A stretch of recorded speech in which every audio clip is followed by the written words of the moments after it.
सभी नमस्कार, अभिनंदन, आभार, बहुत बहुत स्वागत आप सभी का। कैसे हैं आप लोग? मोस्ट वेलकम है जी आज के पॉडकास्ट में। गो एक्सप्लोर फॉर यू चैनल लेके आता है आपके लिए बहुत ही बढ़िया बढ़िया पॉडकास्ट, बढ़िया बढ़िया इन्फॉर्मेशन। तो आज ऐसी एक इन्फॉर्मेशन लेके आया हूँ और पॉडकास्ट लेके आया हूँ मिस्टर अमित जी के साथ में। हमारे बहुत पुराने मित्र हैं, करीब 10-12 साल पुराने मित्र हैं भाई, और काफ़ी टाइम बाद आज हम इनसे मिल रहे हैं। करीबन 8 साल के बाद मैं इनसे मिल पा रहा हूँ। बातें तो होती रहती हैं, लेकिन आज मिलने का सौभाग्य प्राप्त हुआ और इनके साथ एक मैंने सोचा क्यों ना फ़ायदा उठा लिया जाए मौके का, उनके साथ एक पॉडकास्ट कर लिया जाए, नॉलेज ली जाए, ज्ञान लिया जाए इनसे। जैसे कि अभी आपको पता है 55वीं जीएसटी काउंसिल सबमिट हुई है, उसमें क्या क्या लिया गया है, थोड़ा सा एक उस पर भी रोशनी डालेंगे। हम तो यूज्ड कार से हैं तो हम तो उसी पे बात करेंगे थोड़ी सी, बाकी और इनके जीवन शैली के बारे में बात करेंगे, यहाँ तक कैसे पहुँचे, क्या क्या रहा, सब चीज़ें बात करेंगे। तो मोस्ट वेलकम है सर आपका, बहुत बहुत धन्यवाद आपका, वेलकम। आप आए, आपने समय निकाला, हमें समय दिया, हम आभारी हैं आपके इस प्रेम के। तो अमित जी, थोड़ा सा हमें ये बताइए, सबसे पहले बात करेंगे आपकी जर्नी के बारे में और लाइफ के बारे में। आप क्या करते हैं अभी और कैसे आप कौन से वर्क में आप अभी कार्यरत हैं? मैं एक कंपनी में अकाउंटेंट हूँ। मेरा मेन काम कंपनी के अकाउंट्स रिटर्न्स का है। कितने टाइम से कर रहे हैं सर? इस कंपनी में 2005 से काम कर रहा हूँ। 2005 से काम कर रहे हैं, तो काफ़ी मतलब अच्छा खासा एक्सपीरियंस आपको है। टीडीएस, वैट के टाइम से आपको पता है? वैट याद है? हाँ, वैट था। वैट की रिटर्न्स जाया करती थी, बड़ा मतलब हम लोगों ने दोनों ने साथ में काम किया है भाई। मैं क्लियरली बता दूं आप लोगों को, काफ़ी टाइम हमने साथ में काम किया। वैट ये बनाते थे, टैक्स में जमा कराता था। हाँ, ये रहता था, तो हमें पूरा मतलब हमारा कोऑर्डिनेशन रहता था बहुत बढ़िया, एकदम शानदार। हमारी फाइटें भी बहुत होती थी ज़बरदस्त काम को लेकर के भाई, और प्यार भी बहुत है। ये कई बार लास्ट मोमेंट पे आते थे। हाँ, कि ये जमा कराना है, लास्ट डेट है, मैंने कि मैं तो निकल रहा हूँ, मुझे काम है। और मैं निकल जाता था, फिर बॉस का फोन आता था, वही टैक्स कौन जमा करेगा, आप जमा करो पहले। और फिर मैं आता था, मैं इनको ऊपर पहुंचा देता था मैनेजमेंट की तरफ। मैंने कहा सर नहीं कर रहे जमा। तो आगे चलो टैक्स पेमेंट में इनिशिएट करता था, उनको बताते थे, फिर वो अप्रूव करते थे। तब ये मुझसे गुस्सा हो जाते थे, बोला यार याद करता है, लास्ट टाइम पे आता है। एक तो अब क्या करूं भाई, 5-6 कंपनियों का था। पहले क्यों नहीं आता, 2 दिन पहले क्यों नहीं आता? मैं आड़कसी आदमी भाई, क्या करूं, ऑन टाइम पे करने की आदत थी। क्योंकि मैंने कहा ये कहना आसान है, हाँ। लेकिन जब हम खुद करते हैं तो हमें पता चलता है क्या क्या दुश्वारियां आती हैं। एग्जैक्टली। कई बार अचानक कोई दूसरा काम आ जाता है कि ये अभी पहले करना है, सब काम छोड़ दो, मैं उसमें लगना पड़ता है। सही बात है। और जो हमारा रेगुलर काम है डेली का, वो फिर रुक जाता है। बिल्कुल। हमारा कंप्लायंस की डेट आ गई तो फिर हमें उसको करना पड़ेगा, चाहे लेट रुक के करो, कैसे ही करो, करना पड़ेगा। दूसरे शब्दों में क्या, झकमक के करना पड़ता है। लेट रुको या छुट्टी वाले दिन आके करो। सही बात है सर। ये अब जीएसटी पे आते हैं भाई, ये सर क्या बम फोड़ा है इन्होंने जीएसटी वालों ने? कोई बम नहीं फोड़ा, यूज्ड कार पे 12 से 18% कर दिया है बस। नहीं, मैंने सुना है सर, जैसे सपोज करो आपकी गाड़ी कोई 5 लाख की है, आप 1 लाख की बेच रहे हो, तो आपको 4 लाख पे जो है जीएसटी देना पड़ेगा? नहीं, जो प्रेस कॉन्फ्रेंस हुई थी, जो फाइनेंस मिनिस्टर जी ने बोला था, तो उनका प्रेशर बहुत होता है। अच्छा, हाँ। तो इसलिए फिगर थोड़ी ऊपर नीचे हो गई। मार्जिन ना, वो प्रॉफिट मार्जिन कहना चाह रहे थे, वो मार्जिन बोल गए। हाँ, वो मार्जिन बोल गए। ऐसा था कि आपने 9 लाख की गाड़ी खरीदी परचेज, और आपने 12 लाख में बेची दी। अच्छा। तो जो 3 लाख का जो मार्जिन है, इसके ऊपर आपको 18% जीएसटी देना पड़ेगा। पहले आप 12 देते थे, अब 18 देना पड़ेगा। अच्छा। ये चेंजेस हैं। तो मतलब अगर मैं मोटा मोटा कहूँ, अगर आप कंपनी से गाड़ी खरीदते हैं तो आपको जीएसटी देना पड़ेगा, ऐसा है? नहीं, अगर आप रजिस्टर्ड, जिसके पास जीएसटी नंबर है, उससे आप गाड़ी खरीद रहे हैं, तो आपको जीएसटी देना पड़ेगा। हाँ, वो जीएसटी लेगा। अच्छा। अब उसके ऊपर है, लायबिलिटी उसकी है। देखो, सपोज करो, मैं इसे थोड़ा एक्सप्लेन करना चाहूँगा सर, आप थोड़ा करेक्ट करना मेरे को अगर कहीं गलत हो तो। जैसे सपोज करो कोई एक ऑटोमोबाइल की कंपनी है जो गाड़ियाँ बेचती है, कंपनी की बात कर रहा हूँ, प्राइवेट लिमिटेड कंपनी की, किसी डीलर की उसकी बात नहीं कर रहा हूँ, ठीक है? तो वो कंपनी अगर कोई गाड़ी खरीदती है किसी कस्टमर से, सपोज कीजिए मैं दीपक हूँ, मैंने एक गाड़ी अपनी उस कंपनी को बेची, ये कंपनी मान के चलते हैं, ये कंपनी है मोबाइल, इसको मैंने गाड़ी बेचता हूँ मैं एक, ठीक है? तो इसने क्या किया, मैंने अपनी गाड़ी इसको बेची, मैं 2 लाख में लेके चलता हूँ, 2 लाख में मैंने गाड़ी बेची इसको। फिर अमित जी इनके बाहर है, अमित जी ने इनसे गाड़ी खरीदी वही सेम 2.5 लाख की, ठीक है? तो सर पहले तो ये बताओ कि जो मैंने 2 लाख की गाड़ी इनको बेची और मैंने वो खरीदी थी 4 लाख की, 2 लाख की मैंने इनको बेच दी, तो क्या मुझे उस 2 लाख पे टैक्स देना होगा? पहली बात, अगर आपके पास जीएसटी नंबर नहीं है तो आपको कुछ नहीं करना, कुछ नहीं करना, इन्हें भी कुछ नहीं करना। ठीक है, डन है। अब इन्होंने मुझे बेची 2.5 लाख में, तो 50,000 का इनका प्रॉफिट हुआ। हाँ, तो इस प्रॉफिट का 18% इन्हें गवर्नमेंट को जमा कराना है। समझ गए अब आप? जमा इन्हें कराना है, मुझे नहीं कराना। हाँ, इनको नहीं कराना। अब ये कि वो कैसे मुझसे लेते हैं, कैसे करते हैं, ये इनके ऊपर है। बिल्कुल, क्योंकि एज ए कस्टमर तो 2.5 लाख में लेना चाहूँगा। बिल्कुल। अब आती है आउटपुट और इनपुट की बात। अगर इनके पास भी होता जीएसटी, समझना मेरी बात, अगर ये देखो इंडिविजुअल तो क्या जीएसटी लेंगे, अगर ये कोई फर्म चला रहे होते, कुछ काम ये कर रहे होते, कुछ बिजनेस कर रहे थे, उस नाम पे लेते गाड़ी, तो फिर ये भी जीएसटी का आउटपुट ले सकते थे। ऐसा जीएसटी का इनपुट नहीं मिलता, नहीं मिलता गाड़ी के सेल का उसी का मिलता है। जैसे मेरा काम है गाड़ी सेल परचेज करना, ठीक है, उस पे तो जो मैंने गाड़ी सेल करी, हाँ जी, सॉरी गाड़ी मैंने परचेज करी, उस पर जीएसटी दिया जी। फिर मैंने सेल करी, वो उसके ऊपर जीएसटी, तो उस तो मैं इनपुट ले लूंगा उसका। हाँ, लेकिन मेरा अपना काम है, मैं अपना मैन्युफैक्चरिंग या ट्रेडिंग काम है किसी भी आइटम का, गाड़ी का नहीं है। जी जी जी, तो नहीं ले उस केस में मैं नहीं ले सकता इनपुट। बट उसका कुछ तो करना पड़ेगा जो दिया है सर, वो कैपिटलाइज हो जाता है, खर्चे में आ जाता है, खर्चे में आ जाता है। ठीक है, समझ गए आप सर? तो होपफुली कि आप समझ गए होंगे कि जीएसटी का क्या सीन हुआ है। बस कुछ नहीं हुआ, 12 से 18% हुआ है। वो पहले भी मार्जिन पे ही लगता था, अभी भी मार्जिन पे लगता है, बस 3% इंक्रीज कर दिया गया है। वो सॉरी 6% इंक्रीज कर दिया गया है। अब जैसे एक चीज हो रहा था, पॉपकॉर्न के ऊपर बड़ा हल्ला मचा। हाँ, अब ये जो है ये टीवी चैनल वाले, रिस्पेक्ट के साथ कह रहा हूँ, ये टीआरपी बढ़ाने के लिए यूट्यूबर एकदम कूद पड़ते हैं बिना चीजों को समझे। हाँ, अब जैसे गाड़ी के ऊपर मैं कह रहा था, कई बड़े बड़े यूट्यूबर कह रहे हैं गवर्नमेंट लॉस के ऊपर भी देना पड़ेगा। अब भाई समझ तो लो गवर्नमेंट क्या क्या रही है। एग्जैक्टली। आपने फाइनेंस मिनिस्टर का बयान सुना, उसको एनालाइज किए बिना, उसको अच्छी तरह समझे बिना कई बार टंग स्लिप भी हो जाती है, पता नहीं चलता। इसीलिए उस पे वीडियो नहीं बनाई सर अभी तक। इतना प्रेशर होता है उनके ऊपर, हम एज्यूम नहीं कर सकते। हाँ, मैंने सोचा पहले एक्सपर्ट से पूछ लूं भाई वो कहना क्या चाह रही, क्योंकि वो कोई लॉजिक नहीं था जो सीतारमन उन्होंने कहा, फाइनेंस मिनिस्टर ने हमारी, कि भाई 12 लाख की गाड़ी खरीदी, 9 लाख की बेची, 3 लाख का जो बचा उस पर आपको देना पड़ेगा। आपने किसी को बेची मतलब कस्टमर को देना पड़ेगा 3 लाख पे 18%, मतलब उसकी तो बैंड ही बच जाने वाली है।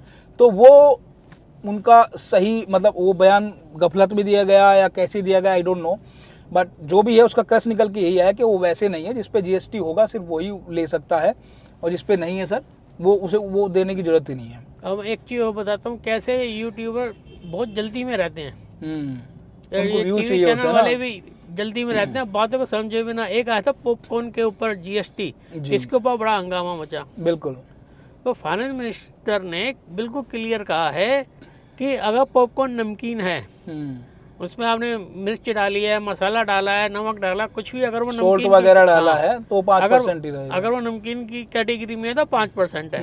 लेकिन उसमें आपने शुगर ऐड कर दिया, किसी भी फॉर्म में ऐड करी हो, उसका मैं एक्सप्लेन करता हूँ सर उनको। उसके ऊपर उनको जीएसटी बड़ा हुआ जो है 18% देना पड़ेगा। हाँ, शुगर कोटेड क्या होता है, जैसे कैरेमल वाला होता है, आप देखते हैं ना चॉकलेट वाला मिलता है आपको, जो आप जाते हैं वहाँ पे मॉल में जाते हैं, पिक्चर देखने जाते हैं, सिनेमा हॉल में मूवी देखने जाते हैं, वहाँ बड़े बड़े बॉक्सों में मिलता है, कैरेमल का मिलेगा, स्वीट करके मिलेगा, वो वाला उस पर लगेगा 18%, और 12% जो है वो उस पर लगेगा। जैसे अभी पैकेट वाले हैं ना, पॉपकॉर्न के पैकेट आते हैं, पैक वाले, जिनको ओवन में रखते हो वो गर्म हो जाते हैं, फूटते अंदर ही फिर खोल के खाते हो, उस पे है 12%। लेकिन जो नॉर्मल है, सिंपल है, घर में आप भून लेते हो दाने ला करके और उसमें नमक वमक डाल के ले लेते हो, वो है उस पर लगेगा वही 5% ही है उस पर। तो समझने का फेर है थोड़ा सा, आपको समझना चाहिए चीज़ें। अब मैं देखो जहाँ तक मेरे को उसमें आई थी, मैंने कई जगह देखा ये चीज़ें, बहुत सारी वीडियो खंगाली, बहुत सारे आर्टिकल पढ़े, तब जाके मेरे को ये पता चला कि हाँ 3 तरह के लगते हैं, 5, 12 और 18। शुगर कोटेड वाले पे, जो कैरेमल वाला होता है उस पर 18% आ जाएगा अगर है वो। तो अभी रेट मुझे ध्यान नहीं आ रहा, उसमें बढ़ा हुआ टैक्स है उसमें जीएसटी। बिल्कुल बिल्कुल सही बात है। तो सर अब ये भी बताइए भाई, सर सोशल मीडिया पे भी हैं, तो ये कैसे इंस्पिरेशन मिला सर आपको सोशल मीडिया पे आने का? बहुत सारी कोट्स मैं सुनता हूँ आपकी, बहुत प्यारी प्यारी कोट्स लाते हैं आप। सोशल मीडिया का ये है कि ये लॉकडाउन की देन रही। मैं बहुत पहले से चाहता था यूट्यूब चैनल बनाऊंगा। ओके। तो अभी लॉकडाउन में था, तो मुझे याद है 30 अप्रैल 2020 को मैंने अपना चैनल शुरू कर ही दिया। एक वीडियो अपलोड कर दी बना के। क्या बात है। आएंगे चलो बनाए लो। राइट। तो उस पर आगे कैसे बढ़, सब सिर्फ आप कोटेशन ही बोलते हैं, मोटिवेशन कोटेशन ही बोलते हैं मोटिवेशनल, या फिर कुछ और भी बनाते हैं उस पर? ना कुछ बड़ी वीडियो भी बनाई है, 4 मिनट की, 5 मिनट की, 10 मिनट की भी वीडियो बनाई है जी। इसका ये जो मेरा पर्सनल एक्सपीरियंस रहा है वो मैं बताता हूँ। जो मेरा पर्पस वो ये है कि समाज से हमें बहुत कुछ मिला है, तो समाज को कंट्रीब्यूट कैसे करें। एक तो है कि पैसे से कंट्रीब्यूट करें जी। या किसी एनजीओ से साथ जुड़ के समाज सेवा करें जी। मेरा कंट्रीब्यूशन है कि अच्छी बातें समाज में फैलाओ, अपने यूट्यूब चैनल के जरिए अच्छे विचार फैलाओ जी। ये मेरा एक गहरी कंट्रीब्यूशन है समाज को। ओके। मेरा एम अब ये है, अब इसके माध्यम से अगर कुछ चैनल अच्छा चल पड़ता है, कुछ पैसे आ जाते हैं तो भी कोई बुराई नहीं है। नहीं सही बात है सर, क्योंकि कोई दिक्कत काम नहीं। मेरा यही है कि अच्छी बातें फैलाओ, लोगों को फैलाओ। गुस्सा फ्रस्ट्रेशन हम लोगों में भरा पड़ा है, भरा पड़ा है सर, सही बात है। तो इसको कैसे दूर किया जाए, क्योंकि यही हम लोगों की बहुत सी बीमारियों की जड़ है, ये फ्रस्ट्रेशन, गुस्सा, स्ट्रेस। ये बात तो सही है सर। आप कभी देखना मेट्रो के माध्यम से, मैं आज जनरल चीज़ें भी बात करने वाला हूँ, जनरल चीज़ों पे भी भाई 2-3 चीज़ें हैं जो मेरे दिमाग में हमेशा चलती है पर मैं बोल नहीं पाता, बोलता नहीं हूँ खासकर। मेट्रो में क्या होता है, आप गेट के बाहर खड़े होते हो मेट्रो में ना, मेन गेट पे जब आप एंट्री करते हो या एग्जिट करते हो, मेट्रो की बात कर रहा हूँ, प्रॉपर मेट्रो रेल की, तो वहाँ पे ना साइन दिया होता है कि आपको तिरछा, ऐसे तिरछा खड़े होना होता है, ठीक है, ऐसे करके भाई अंदर जाने का, और फिर सामने से आएगा बाहर। हम क्या करते हैं, सब पढ़े लिखे, एक से एक पढ़ा लिखा, MBA ग्रेजुएट, पता नहीं कौन कौन से पढ़े लिखे होते हैं भाई, सीधा ही घुस जाते हैं। वो साइड से उन्हें निकलने नहीं देंगे पहले, जबकि मेट्रो खुद बोलती है, अनाउंसमेंट करती है कि भाई पहले यात्री को उतरने दें फिर आप धीरे करके जाएं, लेकिन नहीं, आगे अड़ जाएंगे गेट के, उनको उतरने ही नहीं देंगे, जल्दी रहती है इतनी उनको चढ़ने की, ठीक है। तो अब पता नहीं है कौन से पढ़े लिखे लोग हैं या कौन सी जल्दी हमें, कहाँ हमें पहुंचना है समझ नहीं आती, लोग चले जा रहे हैं, पहुंचना कहाँ है कुछ पता नहीं है। दूसरी चीज आती है भाई, दूसरी चीज क्या होती है, एस्केलेटर होती है मेट्रो में, ठीक है सर, वो किस लिए होती है, बुजुर्गों के लिए होती है, या किसी के पैर में चोट लगी है या कुछ परेशानी है, या नॉर्मल आदमी भी उतर सकता है, ऐसी कोई दिक्कत नहीं है। लेकिन लोग क्या करेंगे, उस पे से भी भाग के उतरेंगे यार एस्केलेटर से। भाई साहब मशीन है, आप भागते हो, एक्स्ट्रा वजन पड़ता है, उसकी जो जॉइंट होती है वो हिलती हैं, कभी खुदा ना करे हादसा हो जाए कोई, तो कौन जवाब दे होगा उसका। एस्केलेटर पे खड़ा होना होता है खुद, स्वचालित, इसीलिए उनको बोला जाता है। ये नॉर्मल बात है, अगर चढ़ना हो तो एक तो एक्सीलेटर चल रहा है अपने आप, उसके ऊपर भी चढ़ना शुरू कर, उसके ऊपर भी चढ़ना शुरू। भाई किस बात की जल्दी है, कहाँ जाना है आपको, कहाँ पहुंचना है भाई।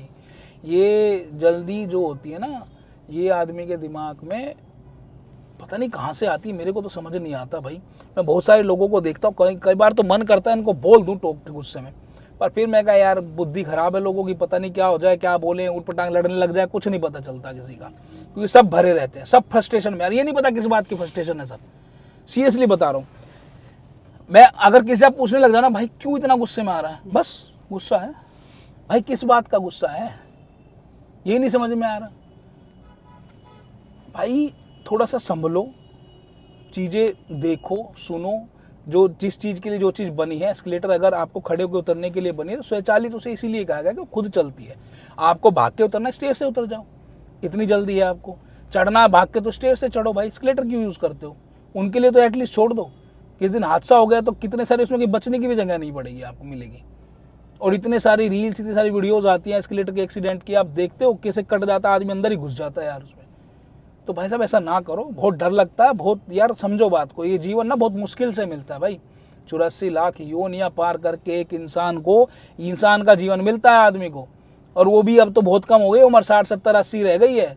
पहले होती थी कहीं कहीं हजारों साल, लेकिन अब नहीं रहती भाई, अब तो 60, 80, 100 में निमट लेता आदमी। 40 साल की उम्र में हार्ट अटैक आ रहे हैं लोगों को।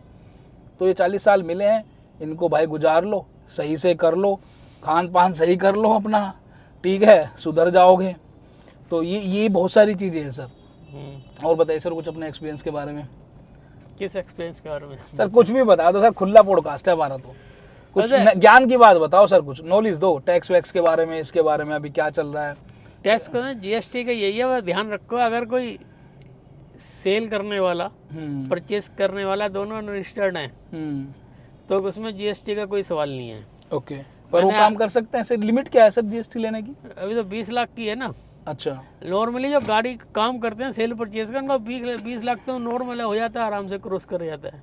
ओके, कोई गाड़ी आपकी 1.5-2 लाख की बिकती है, इससे कम की क्या गाड़ी होती है जो हाँ सही बात है सर। 2 लाख की गाड़ी है, 10 गाड़ी तो 20 लाख तो आपके वैसे 20 लाख ऐसे ही होगा, सही बात है बिल्कुल। सो इसकी रिटर्न कब जाती है, कब जाती है जीएसटी की सर?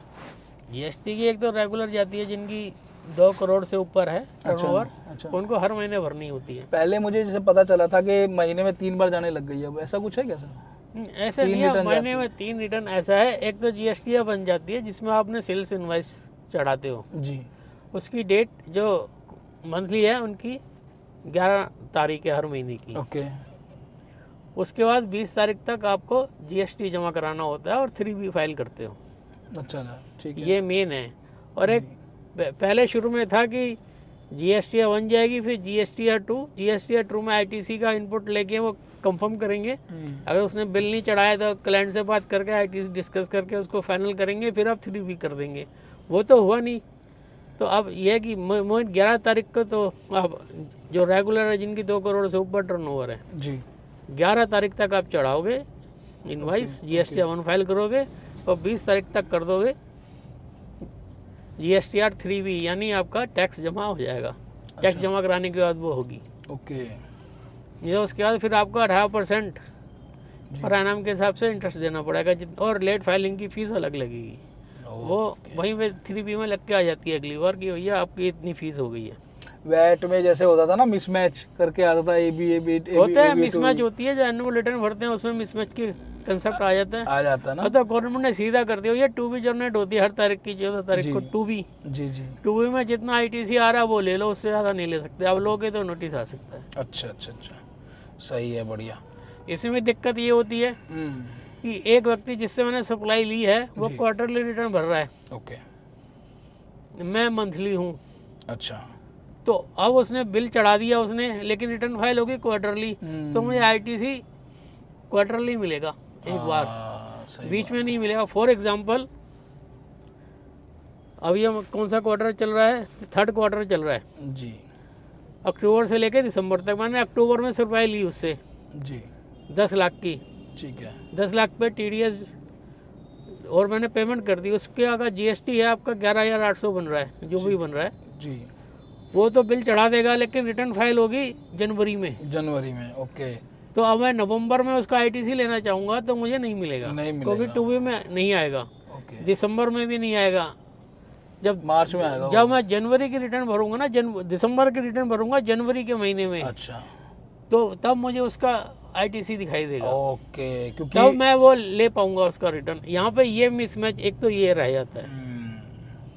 तो ये कैसे रहता है, मतलब कोई मंथली भर रहा है, कोई क्वार्टरली भर रहा है रिटर्न? तो लोगों का अपनी अपनी लिमिट है ना, जिनकी 2 करोड़ से ऊपर है उनको तो रेगुलर भरनी है। अच्छा, जिनका 2 करोड़ से ऊपर का टर्नओवर है वो रेगुलर मतलब मंथली भरेंगे, और जिनका 2 करोड़ से कम है वो क्वार्टरली भरेंगे। और ऑप्शन दे रखा है, हर कोई रेगुलरली कर सकता है उसको, चाहे तो वो एक वीडियो बना के डाल देना आप सर अपने चैनल पे। ठीक है, वो मैं किस नाम से चैनल बताइए अपना जरा, लिंक में डाल दूंगा भाई नीचे डिस्क्रिप्शन में। अमित भूषण के नाम से, अमित भूषण जी के नाम से लिंक मैंने डिस्क्रिप्शन में डाल दिया, वो देख लीजिए आप, क्लिक करके इनके चैनल पे देख सकते हैं। बहुत सारी मोटिवेशन कोटेशन आपको मिलेगी वहाँ पे।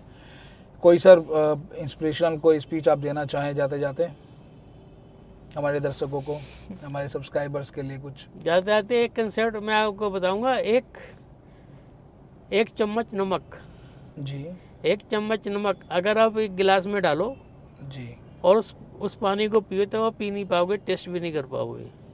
अगर वही एक चम्मच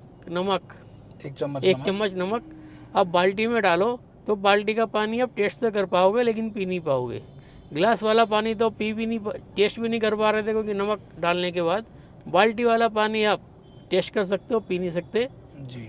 अगर वही पानी आप किसी झील में डाल दो, 1 चम्मच झील में डालता था पानी, कुछ का पता भी नहीं चलेगा कहाँ चला गया। तो ये नमक है, हमारे जीवन में जो नेगेटिव खट्टे मीठे इवेंट है उसको दर्शाते हैं। ओके। वो अब हम है कि हम जो है अंदर से एक गिलास है जी, एक बाल्टी है या एक झील है। सही बात। अगर एक झील है तो ये इवेंट तो हमेशा रहेंगे, हमारे जीवन में स्मूथ चलता रहेगा। सही बात है। बाल्टी है और नमक है तो आप अंदाजा लगा सकते हो। ये जो उन्होंने शुरू में कही कि लोग गुस्से से भरे रहते हैं क्योंकि इवेंट हमेशा रहेंगे। एग्जैक्टली सर, जब तक शरीर में प्राण है इवेंट रहेंगे। बिल्कुल। अब हमें है कि हम एक गिलास बाल्टी हैं, एक गिलास है, एक बाल्टी है या एक झील है, तो मतलब हमारे ऊपर है। सर कह रहे हैं कि भाई हमें समुद्र बनना है अंदर से। समुद्र कैसे बनोगे? सहन शक्ति बढ़ानी पड़ेगी, आपको अपना माइंड जो है वो डाइवर्ट करना पड़ेगा। तो सही कहा, सर ने भी बहुत अच्छा ज्ञान दिया। नमक का वाला दिया। पहले तो मेरे समझ में नहीं आया, मैंने कहा नमक क्या कर रहे हैं यार, मेरे को लगा कुछ उसके लिए कह रहे हैं कि भाई नमक में आटा खाओ, आटे में नमक खाओ। मैंने कहा वो वाला वो तो नहीं बोल रहे हैं। फिर मैंने भाई जब इन्होंने समुद्र की तरफ लेके गए तब मेरे को समझ में आया। मैंने कहा ओहो बड़ी गहरी बात कह दी सर ने तो आज यार। भाई मज़ा आ गया कसम से सुन के। सर बहुत बहुत धन्यवाद आपका, आप आए, आपने समय निकाला, समय दिया, आज मिले हम काफ़ी टाइम बाद भाई, और हमने फ़ायदा उठा लिया इनका भाई, देख लो। ठीक है, जीएसटी का भी कॉल पे इन्होंने टाइम दे दिया, एक बात हुई कि आज मिलते हैं तो बोला जल्दी आ जाइए। किस्मत की बात होती है सर, आप भी फ्री थे, मैं भी फ्री था। 25 दिसंबर है आज, सबको बड़े दिन की ढेर सारी शुभकामनाएं भाई, और खुश रहिए, स्वस्थ रहिए, मस्त रहिए, जबरदस्त रहिए। सबको बड़े दिन की शुभकामनाएं। चलिए भाई, मिलते हैं आपसे नेक्स्ट व्लॉग में, नेक्स्ट पॉडकास्ट में, नेक्स्ट वीडियो में। Whatever you want to say it man. Till then take care, bye bye, जय हिंद, जय भारत, नमस्कार। नमस्कार।